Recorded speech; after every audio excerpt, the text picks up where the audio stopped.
Sup, guys? 7 wins in a row. 1-0 yesterday. St. Louis, Kansas City, over the total. Had to get somewhat lucky, a little bit, I guess. Had to get some bullpen implosions there, and really only one happened. The St. Louis bullpen did not do well, and Kansas City wound up putting a bunch of late runs and winning the game, if I recall correctly. I think it was a 2-2 game through the sixth. Then it was like, oh, well, obviously it's going to be at least 3-2 at this point then, but it's not looking that great. You need some runs scored late, but part of the handicap was also that these bullpens are going to get involved and potentially not do that well. Kansas City's was a little bit more worn out, and they didn't do as badly as St. Louis's did, but either way, I'll take the win, obviously, and we'll move on to today. Looking at what we got going on in this baseball card today, a full Sunday baseball card. I got two plays, one side, one total. Try not to mess around here. Looking at one of the first things that caught my eye, obviously, San Diego, Miami. I look and I see, the starting pitching matchup is Dylan Cease against Max Meyer. So I'm like, I'm going to look and see if there's a way that we can potentially play the under here. And it does look like the money is coming in on the under in that one. Down from 7.5 juice to the over, down to 7.5 juice to the under. 84% of the tickets on the over. I think over players coming in because they just like San Diego's offense, basically, and they don't know who Meyer is, but they must know that Cease is really good at this point. He threw a no-hitter a couple starts ago. 65% of the cash on the under. So big cash ticket discrepancy in this one on the total. I do agree with the under, but if I was going to do this, I think I would make it a first 5-inning under. But if you do that, I think you're having to play like a pretty, I don't know what the number is, but you're probably having to play a pretty low total on this one. I can look right now and see what it is for first 5-inning, because that is the way that I would do this. Yeah, you're having to go under 3.5 if you want to do that. Or I see an under 4 at -120 right now. That is the way that I would do it. I don't really want to go full game on that because both bullpens really are worn out. I think yesterday and the day before that both went into extra innings between these two teams. So both bullpens have seen a lot of usage. Both teams use a lot of relief pitchers yesterday. I think it was obviously it was a close game. It went into extra innings. Both these games have been close. So these bullpens are probably kind of at the end of their rope here. So that makes an under dangerous in this one, and I don't quite want to do it. But Dylan Cease obviously is a dominant pitcher at this point. Like I said, I think some people were disagreeing with me up until pretty recently. And then, he threw a no-hitter. All right, we agree with you now. He's been good, and he's coming off a shortened start against Pittsburgh, which I think was a big rain delay, so the starters just couldn't come back in the game because he only threw an inning in that one. So maybe that's a positive for him as well coming into this game because he stays on schedule but didn't wear himself out in that game at all. I don't think that's going to throw off his schedule because at least he did prepare for the game and did start the game. So I think he should be fine. He's just been a really good pitcher for most of the season with a sub-1 whip now and a ERA in the threes, a really high strikeout rate, obviously, one of the highest in baseball. Dylan Cease is really good. And then on the other side, Max Meyer, he's been decent. I mean, he's been kind of a little bit all over the place. His most recent start was a little bit alarming. His worst start of the season, giving up 6 runs against Cincinnati and walking 3 guys. But as a whole, his stats this season haven't been that bad as a rookie so far. He went 5, 6, and 6 innings in his early starts in April, though. And then when he came back into the rotation in July, he's actually been worse in 3 starts since then, going 4, 5, and 4. So I don't know if we can trust him as much. He allowed 3, 4, and 6 earned runs in those, whereas the April starts, he allowed 2, 1, and 1. So it's almost like he's been a different pitcher since he came back in these other 3 starts, which is, again, a little bit alarming to see. 26-9 strikeout walk ratio for him, 30 hits allowed in 30 innings pitched. An ERA over 5 now because of those bad recent starts, though, and a whip at 1.3. So that makes me not quite want to trust Meyer either, really. So I'm just going to stay off of the under in this one, although I do lean that way somewhat, and the market does look like it's signaling that way. But Max Meyer, the one advantage that he does have, although he did have that in those previous starts as well, is that he has not been seen before by these opposing hitters. So as I always say, if you're a young pitcher, you have good stuff, and these hitters haven't seen you before, they have to see you a couple of times to adjust. So it's usually an advantage to the pitcher the first couple times through. What else we got? To me, the market looks like it's in complete disagreement with this, but I talked about Atlanta yesterday, and I was right about that when they broke the loss streak, although it was the game was closer than I thought, although it was ridiculously high scoring. Atlanta did still win and cover the run line in that one. It looks like the market's against Atlanta today, down from minus 165 to minus 162. So they're a heavy road favorite. Again, not as heavy as yesterday, but almost. 78% of the tickets, only 71% of the cash. So we actually see reverse live movement on that, and I don't understand it because Spencer Schwellenbach is pitching, and he's been really in excellent form recently. You have to go all the way back to June 5th against Boston, which is his only start where he gave up more than 4 earned runs in a start. Since the start of July, he's gone at least 6 innings in every start. His last 2 starts, he had double-digit strikeouts, 21 combined strikeouts, and only 3 combined earned runs allowed against Mets and Miami. A shutout against the Mets. So he has been in really good form, a 70-10 strikeout walk ratio, and 57 hits allowed in 64 and 2/3 innings pitched. All really good numbers. High strikeout rate, good strikeout walk ratio, low hit rate. His ERA still somehow is over 4, which his other numbers indicated that it shouldn't even be that high. 1.04 whip is really excellent, and Colorado's never seen him before. So I don't really understand why the market is going against Atlanta in this one, but I'm not going to play the game, but I'm just pointing it out because to me, it looks like it is a pitching mismatch. Colorado, having never faced Schwellenbach, they're going to have to get used to him. The one thing that you might be able to throw into the mix that might be a disadvantage for Schwellenbach is that he's not used to pitching in Colorado in high elevation and might have a worse game for that reason. Yeah, that's true. But just overall, I think he's the way better pitcher over Kyle Freeland, who is pitching for Colorado. And ESPN being really slow right now. 5.65 ERA, 1.49 whip. Nothing good there. And Atlanta has hit him pretty decently.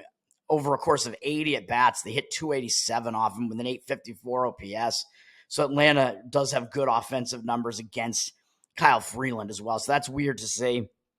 You got a lot of unfamiliarity in Detroit, San Francisco between Montero and Birdsong, but I don't trust playing like an under in that one just because those pitchers are unfamiliar to the opposing hitters, because those pitchers are both rookies, I think, but neither one of them have been pitching well this season. So I'm just going to not do anything with that. And then I was close to playing an under in Philadelphia, Arizona, which seems a little bit dangerous because it's 2 teams that can score a lot, and they have been in this series. I think yesterday's was a huge run total for Arizona yesterday. But what you have in this game is Christopher Sanchez pitching for Philadelphia. He's been pretty decent this year. 3.27 ERA is quite good. A 1.26 whip is a little bit high. Makes it seem like his ERA should maybe be a little bit higher. He's got a 132 strikeout walk ratio, 128 hits allowed, and 126 and 2/3 innings pitched. So his strikeout walk ratio is pretty good. Strikeout rate a little bit low. Hit rate a little bit high, but he's been pitching pretty well. But he's been kind of almost alternating between good and bad starts to some extent too. And he's coming off a pretty good one against the Dodgers, which is a big opponent, obviously.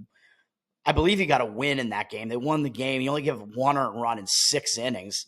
Only had 2 strikeouts, though. That was a good performance from Sanchez. So does that mean he's going to have a letdown? I don't know. And Arizona did face him back on June 23rd, so they are recently familiar with him, let's say. So that might help Arizona a little bit, but he pitched well against Arizona in that game at home. 7 innings pitched, 3 hits allowed, no earned runs, no walks, 4 strikeouts. So he did really well in that game against this pretty potent Arizona lineup. So there are arguments that I could see to be made both for and against Sanchez, because you could say, well, he does well against Arizona. True, he does. But Arizona just saw him, so maybe they'll do a little bit better against him this time out because they just saw him. Also true. Sanchez, in his career against Arizona, his numbers are pretty good. A lot of it is from that previous outing that I just mentioned, but they're only 8 for 37 off him lifetime. 216 batting average and 527 OPS with only 2 extra base hits, both doubles. So he's been good against Arizona. And then on the other side of this, the reason why I was looking towards potentially playing an under, not just because Sanchez is good against Arizona, but Merrill Kelly is returning from a long stint on the disabled list, or whatever it's called now, the injured list for Arizona. People have kind of forgotten about him, I think. He was part of that run that they made last year to the World Series. Merrill Kelly, he was pitching in their rotation early this year, man, and he had a good start to the season before he got injured. He had a 2.19 ERA and 0.93 whips. He was off to the races again, even though he's kind of an older dude at 35. He was pitching well early in the season with a 21-6 strikeout walk ratio, 17 hits allowed, and 24 and 2/3 innings pitched. So pretty decent strikeout to walk ratio, not the highest strikeout rate, but also a low hit rate, good ERA, good whip. And he had one game at Colorado. He faced the Yankees. So in those starts, they weren't exactly the easiest of starts. And he's coming back off the DL. And when you have a veteran pitcher like him coming off the DL, that pretty much means they're going to be ready to go. And they could be a little bit undervalued. And they usually are ready to go and pumped up to return to the rotation. And he might be extra pumped up because this Arizona team has been playing pretty well recently. So he's re-entering their rotation during a period of time where they're going to be making a run for the playoffs again. So I think that's all going to get him excited. And against Philadelphia, he has decent numbers and a huge sample size, though. They're 23 for 94 off in lifetime. They do have a bunch of extra base hits, but it's a 245 batting average, 777 OPS. So the batting average that he's held them to is pretty good. The OPS, a little bit high, not quite as good. But it had me leaning to the under just because Kelly is coming off the DL. His numbers are good against Philly, and Sanchez's numbers are good against Arizona, but I'm not going to quite get there with that one. Go to the two plays I'm actually on. Number one is going to be to play on the Houston Astros. And unfortunately, you do have to lay a price with them right now. I'm going against my Red Sox. There is a reason why the Astros are a road favorite to this extent, even though it's on the road at Boston. You could also play a run line on this too. You can actually lay the run line and get plus 110 on it, or no, you can get plus 120 on it, actually. I was going to say that's pretty close to a spread play for a minus 130 money line favorite. So the odds makers kind of expecting maybe this is going to be a lower scoring game or something, or maybe because Houston's on the road, I think they kind of expect it. That's those are weird odds there, actually. It's like they kind of expect that if Houston does win the game, that they are probably also going to cover the run line, which is, kind of weird to think about that. So maybe they think it's not going to be, they think it's going to be a higher scoring game, maybe. But looking at the market here, the market seems to be agreeing with Houston. The line continues to move up on Houston. It was at minus 122. It's crossed through 130 right now, which is my threshold for switching over to a run line play. But you can lay 130 on this right now. So if you want to play Houston money line, it's gone up to minus 138 though. So the line is moving in Houston's direction. It looks like there is like legitimate market movement coming in, money coming in on Houston. 50% of the tickets evenly split, but 63% of the cash on Houston. So it seems like the recreational bettors are split on this game, with both teams having similar records, both teams being like big name teams in baseball, but the money is coming in on the Houston side. And I agree with it here. I'm actually going to be playing on Hunter Brown. Oh my God, what has happened?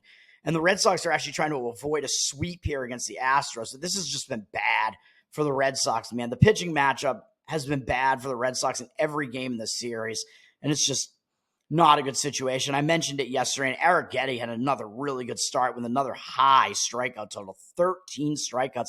He has found something, man. Eric Getty, we could be in for something good from him for the rest of the season, potentially. It's like he's turned a switch or something. It's crazy. Houston only used 2 relievers yesterday, although they did use their closer, Hader, who has like some crazy amount of straight saves and straight save appearances. I think he has like 24 saves in a row without blowing one or something like that. It was some sort of record that I saw, but their bullpen is in a little bit better shape despite having used 2 of their best relievers yesterday. The rest of their bullpen should be available. Red Sox used 3 relievers. They did use Keller to come in and pitch a bunch of innings, and he was the one who gave up most of the runs in the game after Winkowski actually didn't do that badly. But Winkowski doesn't go deep in a game, so Keller came in and really kind of hurt them and kind of cost them the game, which is not great. So the Red Sox used 3 relief pitchers yesterday. So the bullpen situation, I think, is it's a bit of a wash. I think it's still fine to go full game on this after that. Red Sox did use 1 more reliever technically than Houston did. And then looking at the starting pitching matchup, Hunter Brown, after a horrific start to the season, he's been pitching well enough recently that his ERA is now down to 3.98, although his whip is still 1.37.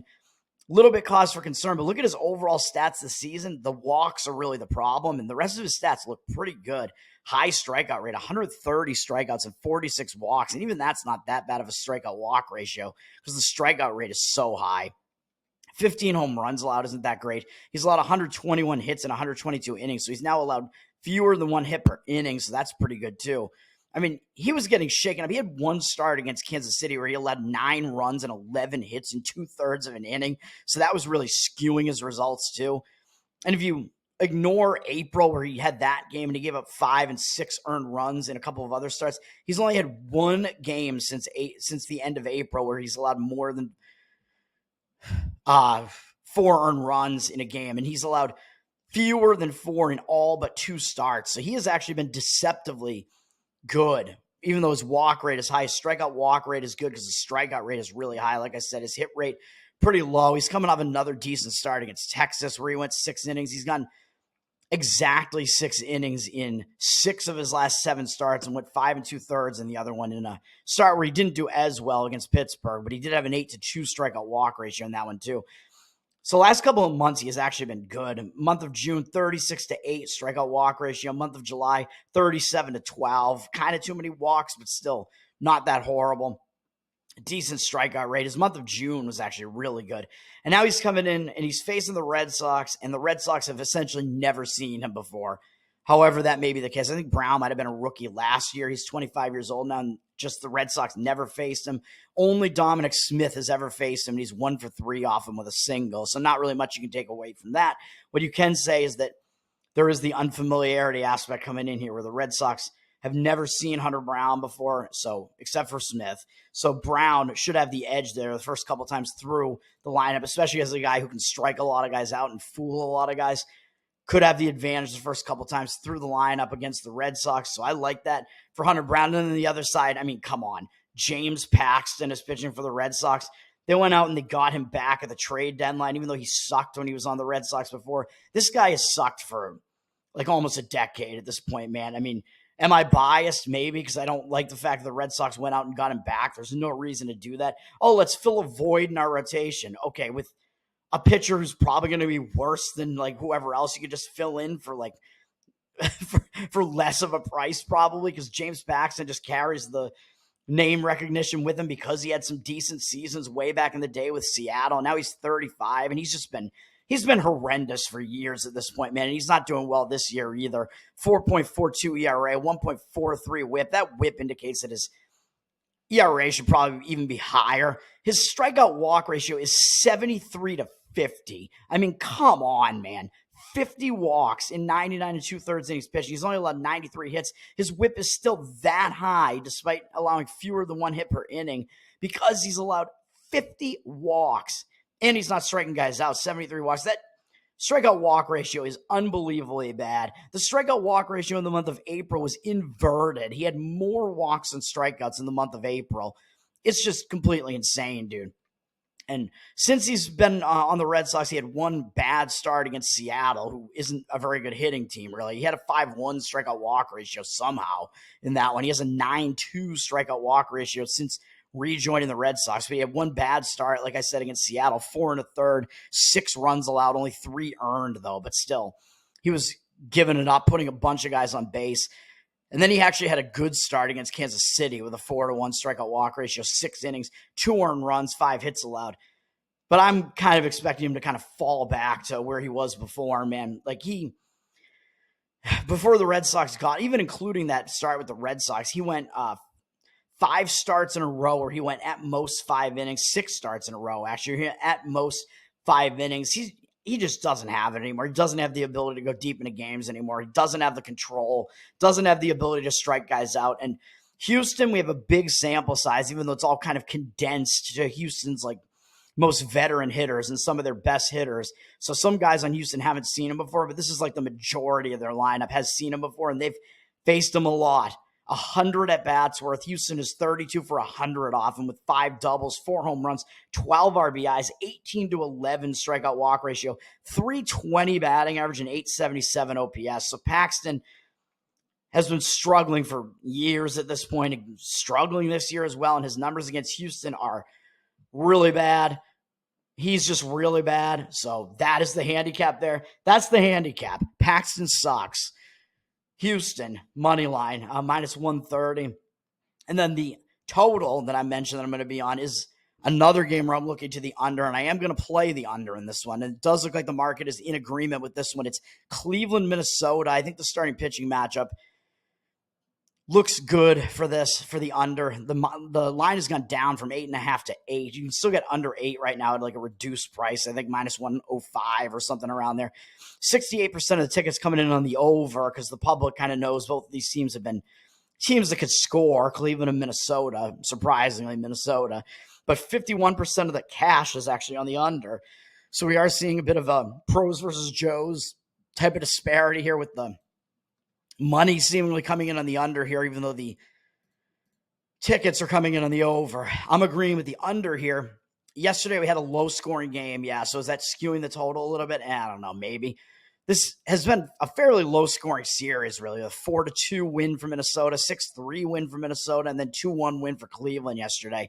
But that's not going to stop me from playing the under here, man. I mean, you could just say that maybe it's sort of a bit of like a trend right now or something. These teams have just been scoring less as of late, and maybe that trend will continue, maybe because it is baseball. That tends to be a thing that does kind of happen, but I'm looking at the starting pitching matchup. I'm looking what's going on with these bullpens. I kind of wish I went with the under yesterday. I was considering it with Gavin Williams up against Woods Richardson, who's having a good season. Williams, I think, is a bit underrated, and he's starting to come back into form again. They both pitched pretty well yesterday.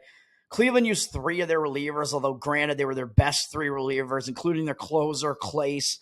So they did use a couple of their best relievers, so some of them might not be available. So that is one drawback of playing the under here, but I still think this is going to be decent enough, even though the rest of Cleveland's bullpen isn't that good. Minnesota only used 1 reliever, Winder, who is a guy that comes in and throws multiple innings, so they saved the rest of their bullpen. So that looks good to me. So I don't think either bullpen is in horrible shape, even though Cleveland is at a slight disadvantage having used their best relievers, and Minnesota basically didn't use any of their relievers. But still, I think both bullpens are in decent shape to try to get this done here on the under. And then looking at the starting pitching matchup, Tanner Bibby is pitching for Cleveland. He's one of their young arms there, and he's been pitching pretty well again. He's 25 years old. He's got a 3.48 ERA this year, 1.09 whip, 132 to 31 strikeout walk ratio is a nice ratio there, man. High strikeout rate, not a terribly high walk rate either. And he's allowed very few hits, 102 and 121 and 2/3 innings pitched. So he's pitched a lot of innings. He's going deep into games, and he's striking a lot of guys out. Low hit rate, high strikeout rate, and a pretty decent walk rate. Looking at him over the course of the entire season, he's only allowed more than 4 earned runs in 2 starts, and they were both way back in April and early May. So from May 8th onward, he's allowed 4 or fewer runs in every single start this season. He's gone at least 5 innings in all of his starts except 1 in the month of July. He hasn't pitched in August yet, actually, so he's had a little bit of a break, which I don't know if he was injured or what, because it looks like he actually had a spot skipped in the rotation, because he hasn't pitched since July 29th. So that does concern me slightly. It throws him off schedule a little bit. But the fact that he's just pitched really well throughout the course of the season, it doesn't have me that worried. His stats overall really good. And then against Minnesota, we have a big sample size, and Minnesota has really struggled to get to him. In 52 at-bats, Minnesota is only 9 for 52 with 3 doubles, a home run, 3 RBIs, 15-5 strikeout walk ratio. Bibby, in that amount of at-bats, 52 at-bats, has held Minnesota to a 173 average and 547 OPS. So Minnesota's offensive numbers are very weak against Bibby. And then on the other side, David Festa, I keep talking about him. I was on him in his last start, and he delivered for me with a good start. He's a 24-year-old rookie from Minnesota here, and he's been pretty decent since a rough start, let's say, as far as his rookie season is concerned. He's got a 5.55 ERA, which doesn't look good. 1.27 whip looks a little bit better. And then if you look at his other numbers, the strikeout walk rate indicates that I think we got something here. He's got a 30-6 strikeout walk ratio, even though it is a small sample size, and 25 hits allowed and 24 1/3 innings pitched. That amount of hits isn't that great, but that strikeout walk rate is good. high strikeout rate, well over 1 per inning, and a low walk rate. So that tells you he can fool hitters, and he has command. And in that recent start I mentioned where I had Minnesota and they beat the Cubs on the road, he went 5 shutout innings with 9 strikeouts, 2 walks, 2 hits allowed. And they let him go 82 pitches in that one. So they're letting him throw more pitches as well, which I like as well. They're starting to unleash Festa a little bit. And his ERA is skewed because he had 2 bad starts to start the season at Arizona, which is never easy. He allowed 5 earned runs in that one. Then he had a bad start against Detroit where he allowed 7 earned runs and got hit around. Most of it was because he allowed 3 home runs, though. He had a 6.0 strikeout walk ratio there. So the rest of the numbers are actually pretty good in that start. Then he had a decent start against Philly where he only allowed 1 earned run in 4 1/3, 2 earned runs in 5 innings against the Mets. And those are 2 pretty powerful offenses. And he struck out 13 and only walked 3 in those 2 starts combined, too, and not that many innings. So getting a lot of strikeouts against them. And then he had that start that I mentioned against the Cubs. So he has been good over his last few starts, man. So he seems to be rounding into form after maybe some nerves got to him in the first couple starts. I think he's coming into his own here, man. And of course, Cleveland has never faced him before. And you got Festa, a young guy who can come in and rack up strikeouts and has the ability to fool major league hitters. Cleveland, having never seen him before, that's an advantage to Festa early on. They have to adjust to him, figure out what he's throwing at them. So I like it, man. I like the under in this one. And those are the 2 plays today. Bet on a hot streak. Let's go, man. We're trying to come all the way back here. And I'm still, I don't know, like whatever, $3,000 away from breaking even on the year. It is possible that we get back to it. And of course, I am $6,000 down from the peak that I had earlier this year. But if we can just get back into the black whatsoever, I'll consider that to be a win at this point after such a slow slide where I was just losing everything. And now on a nice streak, I want the streak to continue. Houston Astros minus 130 on the money line and under 8 in Cleveland, Minnesota. Those are the 2 plays today. And we do have NFL preseason, a couple of games. I don't know if there's much to say about that. I do see what looks like legitimate market movement on the Dallas Cowboys as a road favorite there. The line has moved up on them, and it looks like they do have more of the cash coming in on them. So I'll just point that out. Again, I don't know how to handicap these preseason games, and it all comes down to if you have a team that has like a veteran backup quarterback that's going to be getting into the mix and playing a lot or whatever, you kind of want to look that way. All right. Have a good one, man. Peace.